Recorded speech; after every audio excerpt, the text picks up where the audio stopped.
Hello viewers, আসসালামু আলাইকুম। আমি স্বপ্নিল টাঙ্গাইল থেকে বলছি। যে যেখান থেকে বসে আমার এই ভিডিওটি কন্টিনিউ করছেন, আশা করছি সবাই ভালো আছেন এবং সুস্থ আছেন। আমি এবং আমার পরিবার সহ সবাই আলহামদুলিল্লাহ ভালো আছি এবং সুস্থ আছি।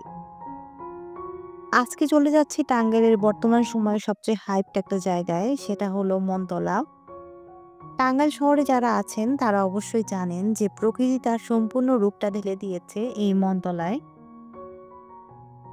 আজকে যে রেস্টুরেন্টটাতে গিয়েছিলাম সেটার নাম হচ্ছে ক্যাফে দ্য মনতলা। এটা বর্তমানে টাঙ্গাইলের সবচেয়ে জনপ্রিয় একটা রেস্টুরেন্ট। টাঙ্গাইল শহর থেকে মাত্র ২০ মিনিটের ডিসটেন্সে বল্যা বাজার পার হয়ে চলে আসতে পারেন এখানে।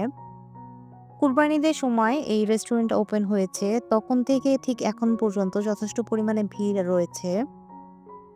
আমরা যেহেতু ফ্রাইডেতে গিয়েছিলাম তাই প্রচুর পরিমাণে ভিড় ছিল। সম্পূর্ণ রেস্টুরেন্টটা একটা বিলের উপরে নির্মিত হয়েছে। সাধারণত গরমের সময়ে এই বিলগুলোতে চাষাবাদ হয় আর দেখা যায় বৃষ্টির সময়ে বিলের ভিতরে পানি থাকে। এই রেস্টুরেন্টের সবচেয়ে মূল আকর্ষণ হচ্ছে রুফটপের যে বসার জায়গাটা আছে সেটা। দোতলায় বসতে গেলে অবশ্যই আপনাকে আগে থেকে বুকিং করে আসতে হবে। যদি মনোমুগ্ধকর পরিবেশে নিজেকে হারিয়ে ফেলতে চান তাহলে চলে আসুন ক্যাফে দামনতলায়। তবে ছুটির দিনগুলো অ্যাভয়েড করে আসা ভালো। এখানে চাইলে আপনারা আগে থেকে বুকিং দিয়ে এসে ম্যারেজ অ্যানিভার্সারি, জন্মদিন উদযাপন এবং সেই সাথে ক্যান্ডেল লাইট ডিনারের ব্যবস্থা করতে পারেন। টপ ফ্লোরে যে বসার জায়গাটা আছে সেটা খুব সুন্দরভাবে ডেকোরেশন করা। আকাশে আজকে চাঁদ উঠেছিল আর সেই সাথে পরিবেশটা অনেক সুন্দর ছিল, বাতাস ছিল খুব ভালো। তাই টপ ফ্লোরে খুব বেশি একটা গরম লাগেনি। এই মুহূর্ত পর্যন্ত যারা আমার ভিডিওটি দেখছেন বা ভিডিওটি কন্টিনিউ করছেন, আশা করছি ভিডিওটি ভালো লাগছে। ভিডিওটি যদি ভালো লেগে যায় আর আপনি যদি আমার চ্যানেল নতুন হয়ে থাকেন তাহলে প্লিজ চ্যানেলটিকে সাবস্ক্রাইব করবেন আর সেই সাথে ভিডিওটিতে লাইক দিতে ভুলবেন না। আমরা যখন খাবারের অর্ডার দিচ্ছিলাম তখন মাগরিবের আজান পড়ে গিয়েছে এবং সন্ধ্যাও হয়ে গিয়েছে।